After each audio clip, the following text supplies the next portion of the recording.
now is going to wrap up that subject completely with absolute definitive words. And he's going to pretty much equate sannyas and yoga in very first verse. Anashritah karma phalam karyam karma karoti. Number one, karyam karma. Doing what they ought to do. Karyam. Karoti, does it. कैसे? अनाश्रितः कर्म फलम. जो कर्म फल जो मिलने वाला है उस कर्म से करना है अच्छी तरीके से, उसका कुछ उद्देश्य तो है ही, फिर भी अनाश्रितः कर्म फलम, उसमें आश्रय नहीं है, उस पे उसकी जिंदगी निर्भर नहीं है. Life goes on, basically the Yogakshema will go on. Yogakshema is not the point, and we'll come to that point in chapter 9. Bhagavan says, Yogakshema Muhamiham. I do they let them do their duties and their everything, all of this way. I take care of the Yogakshema. Yogakshema is earning and keeping. That's what exactly means. So, Anashrita Kramaphalam means not being dependent on the result and depend in a selfish way. The others, I mean, when the karma is done, there will be some results, hopefully good results, and there will be many beneficiaries. The point is that not that there are no beneficiaries, there are, but benefit to self is non-existent in their attitude, because the attitude is one of sannyasi and yogi. Second line says, one who does that, anashritaha karmaphalam, that's how he behaves, he is the sannyasi and he is the yogi. Now, there is very clear definition. There is no room for interpretation here. That sannyasi is one type and yogi, no, they're exactly the same person who does karyam karma. What ought to be done is done. It's done without depending on the fruit of the action in a self-centered way. That is the sannyasi and that person is the yogi. No difference. No room for interpretations and analysis, honestly. Yam sannyas, second one, yam sannyasamithi prahu, jisko sannyas कहते हैं, yogam tam vidhi, know that to be yoga. Now, how can I be more clear than this? जो संन्यास कहत कहा जाता है, उसी को योग समझ ले. Why? Now that thing defines exactly what sannyas is all about. Karma sannyas is basically, we know, leave behind the normal life and then go into separate area, ashram or someplace, and do jnana yoga practice. But if you are living a normal social life and still be on the yoga marga, this is what you do.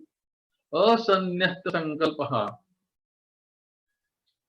Yogi na bhavati. Nahi asanyasta sankalpa yogi bhavati. Why? जिसको संन्यास कहा है वही योग जान ले, because that sannyas, without sannyas, there is nobody can become yogi. That's not what he said. Sankalpa sannyas. Sankalpa is always the resolution for some kind of self-gratification, big or small, whatever it is. Even earning the daily bread is a selfish thing, but we have to do it. We all do it. I don't know how a yogi, actually I know one person who happens to be in Satara, and I met him accidentally long time ago. He's actually a yogi, he has his own following, and he's a doctor. Think about it. He is a normal practicing doctor, and he is a known yogi with all the accomplishments of dhyana and everything, and he has his own following. So the way he does his practice is the kind of sannyas, kind of yoga you expect to see. You don't get to see that example very often in the society. When you do, you got to acknowledge it. So Sankalpa Sannyas is what Sri Krishna always has in mind. Back to chapter 4. I think there was the verse 18.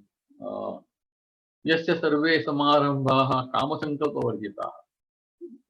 starts describing Karma Yogi, Kama Sankalpa Varjita. It's not that the Karma Yogi it means you do only yoga and dhyana and jnana marga. You do a normal activities, duties, and everything, but Kama Sankalpa Varjita. Kama Sankalpa is exactly what's meant here. This Sankalpa. Addressed toward own desires and own gratification.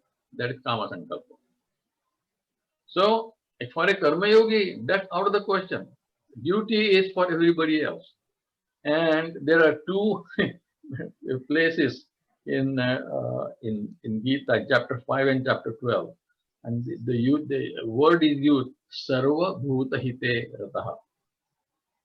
Rataha means engrossed in, busy in. Sarva Bhuta Hite. सर्वभूत मात्रों के हित में ही जिसका काम लग रहा है, that is a yogi. That's a nitya sannyasi, by the way, and that's also a bhakti yogi. So sankalpa is very critical in defining sannyas. Very critical. It's not the karma sannyas. It's the continuous attitude of samarpan. It's called sannyas. Okay. So in chapter 6, there is, I told you there are two descriptions of Dhyana Yoga, and you should read through those. And what we're doing is focusing on the slok that we want to essentially latch on to and remember them because they remind us of what we are reading. So we should remember number 1 and 2 shlok, right? 1 and 2, and then we'll go to 29, 30. Okay. After having accomplished the goal of Dhyana Yoga and being able to fully address the benefit. Prashanta Manasam. Prashanta Manasam is Shanta is, at peace. Prashanta is beyond at peace. Completely still and Shanta Vritti. That's the word used twice in both descriptions of that yoga, of the Dhyana Yoga, the earlier one, the later one in chapter 6. Always the last verse is Prashanta Atma Vigrabhi. Prashanta Manasam here. Prashanta is a very critical word. Completely quieted, what you call vrittis. Oh, by the way, if you ever read a book on Patanjali Yoga, the 8-step Ashtanga Yoga, that's where you will see actually this vritti is called Prashanta Vritti, and that's also a progression of buddhi toward, I think I mentioned before, prajna, and towards what is called Ritambhara buddhi. Ritambhara is the one that finally can experience. Buddhi cannot experience self. Buddhi is too limited. Ritambhara is that level of prajna to reach that level. Okay, let's keep moving, otherwise we'll never finish this. Okay, so 29, 30 are basically the final state of that yogi. How is it? सब में खुद को देखना, सबको खुद में देखना. सर्वभूतस्थम आत्मानम. सर्वभूतों में खुद ही रहता है. सर्वभूतानि आत्मनि. सर्वभूत मात्र खुद में रहते हैं, खुद सब में रहता है. ईक्षते योग युक्त आत्मा. देखो, देखता है सच क्या है. देखता है, हम मानते हैं, हम देखते नहीं है. हम मान देते हैं, ये योगियों ने कहा है, हम मानते हैं because संत वचन is good for us. But those who can actually experience it at the final stage of yoga, that's what they see. And then the next verse, it makes it more clear. Sri Krishna is saying, Yo mam pashyate sarvatra. मुझको सब में देखता है और सबको मुझ में देखता है. सर्वम च मयि पश्यति. तस्याहम न प्रणश्यामि तस्मै न प्रणश्यामि. We kind of know the word pranashyati, kind of it's a nashvana, right? That's not meant here. This meaning is being away from. I never lose him, nor he ever loses me. I'm always with him. He's always with me. Who?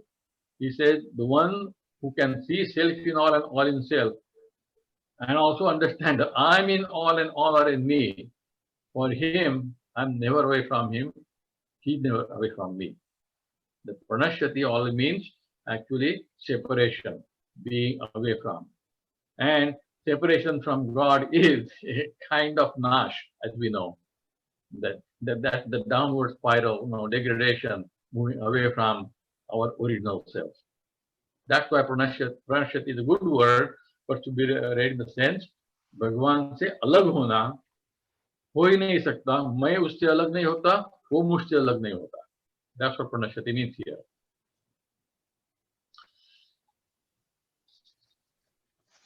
Then, of course, we saw Arjun's question. He said, okay, this is very difficult to practice.